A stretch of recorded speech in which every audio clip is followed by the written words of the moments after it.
Okay, Assalamualaikum warahmatullahi wabarakatuh dan selamat sejahtera. So, video kali ini cikgu akan terangkan tentang bab 2 seni lukisan. Okay, video ni tentang pendidikan seni visual tingkatan 3. Okey, first kali kita pergi pada objektif pembelajaran untuk video ni. Pertama, kamu kena tahu tentang 3 bidang seni halus. Kedua, sejarah seni lukisan. Ketiga, media seni lukisan. Keempat, perkembangan seni lukisan tempatan. Kelima, mengetahui cara download Adobe Photoshop. Keenam, mengetahui cara menggunakan Autodesk Sketchbook. Okey, kita pergi pada objektif yang pertama tentang bidang seni halus tingkatan 3. So, ada 3 bidang, ada seni lukisan, seni catatan dan seni arca. So, untuk hari ini cikgu akan terangkan tentang seni lukisan saja yang bermaksud mengalurkan sejarah perkembangan seni lukisan tempatan dan karya lukisan kontemporari. Okey, kita pergi pada objektif kita yang kedua tentang seni lukisan. Seni lukisan merupakan hasil kebudayaan setiap bangsa di dunia. Okey, hal ini demikian kerana penghayatan terhadap seni lukisan dapat mendekatkan seseorang itu ke arah mengenali nilai dan identiti budaya masyarakat yang melahirkannya. Okey, selain daripada itu, sejarah membuktikan bahawa seni lukisan sebagai sumber bernilai sejarah yang memberi makna seperti yang tertera pada dinding-dinding gua tempatan maupun pada tamadun Mesir Purba. So, ini adalah contoh seni lukisan dekat Gua Tambun. Okey, ini contoh seni lukisan dekat Gua Nia. Okey, antaranya lah. Ini contoh pada tamadun Mesir Purba. Okey, kita pergi pada objektif seterusnya adalah tentang media seni lukisan. Okey, apa media yang perlu kita gunakan untuk menghasilkan seni lukisan ni adalah dengan menggunakan media kering. Okey, contoh alat dan bahannya adalah menggunakan pensel warna, krayon dan arang. Okey, ini gambar ni contoh seni lukisan yang menggunakan media yang cikgu sebutkan tadi. Menggunakan pensel warna, krayon, arang. Okey. Objektif seterusnya adalah tentang perkembangan seni lukisan tempatan. Okey.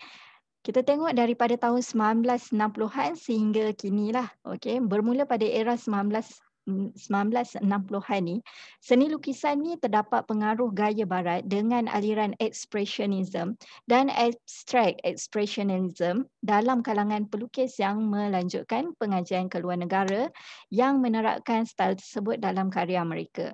So, ini contohnya. Ni kamu boleh tengok dalam buku teks jugalah. So, pengkarya untuk lukisan ni adalah Zulkifli Buyung yang bertajuk Lidi pada tahun 1962. So, media yang digunakan adalah pastel. Okey.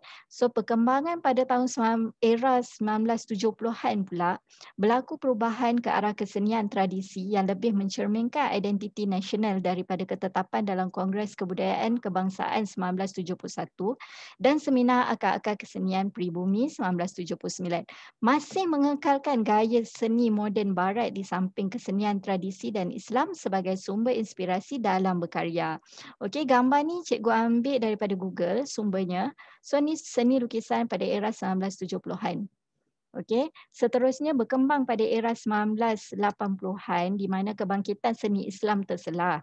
Okey, hasil karya seni lukisan berkonsepkan Islam, keberbagaian style dalam mencari identiti yang mencerminkan nilai bangsa, masyarakat, budaya dan agama.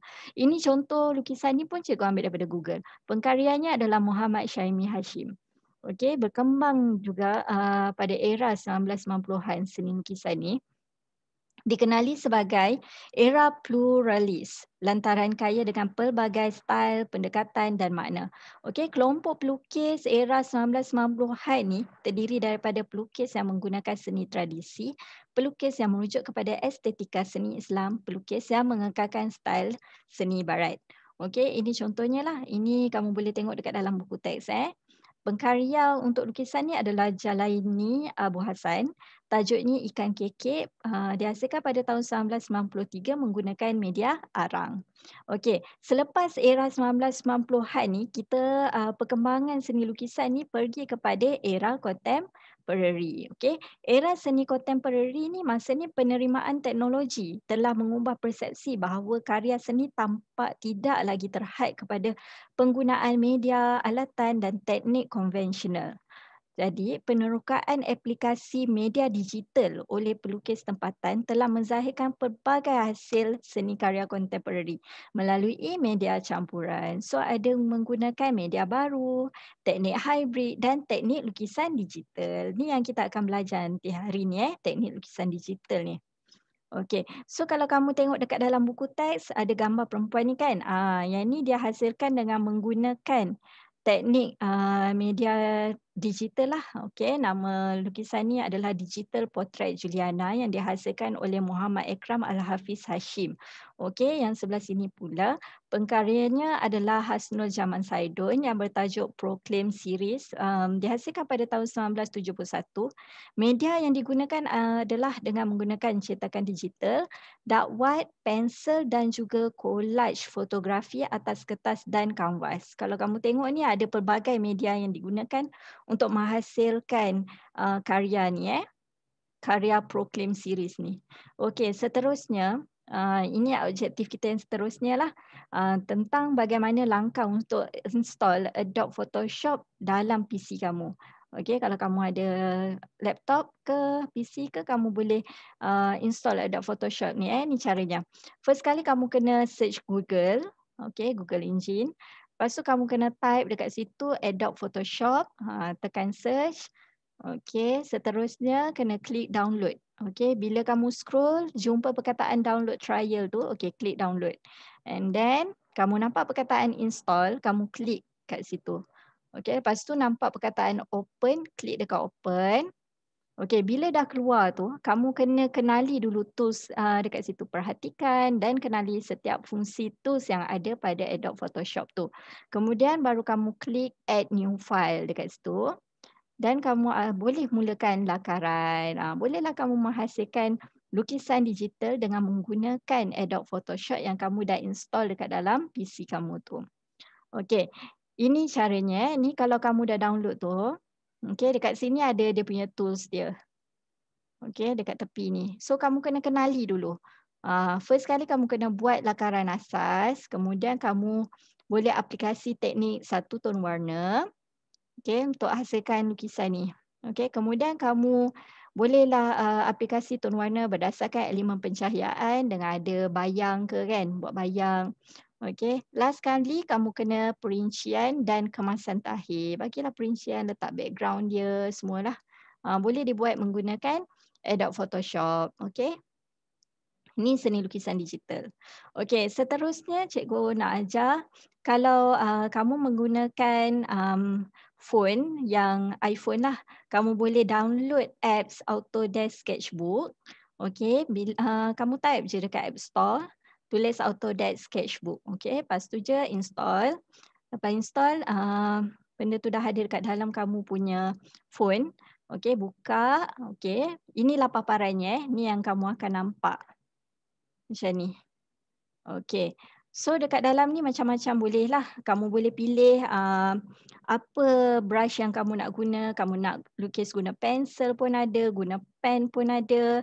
Okey. So yang ini cikgu tunjukkan bila cikgu pilih, cikgu gunakan pen.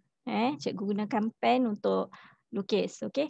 Benda ni tak perlukan drawing tablet ke apa. Just guna jari je. Cikgu install kat dalam phone, lepas tu cikgu just lukis guna jari je lah.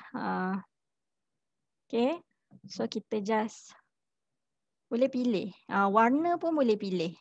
Ni cikgu pilih warna hitam. Okay, kalau cara nak pilih warna, kamu boleh pilih dekat sini. Itu untuk pilih warna.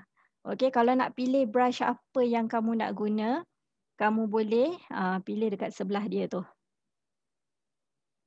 Okay, sebelah sini. Ini.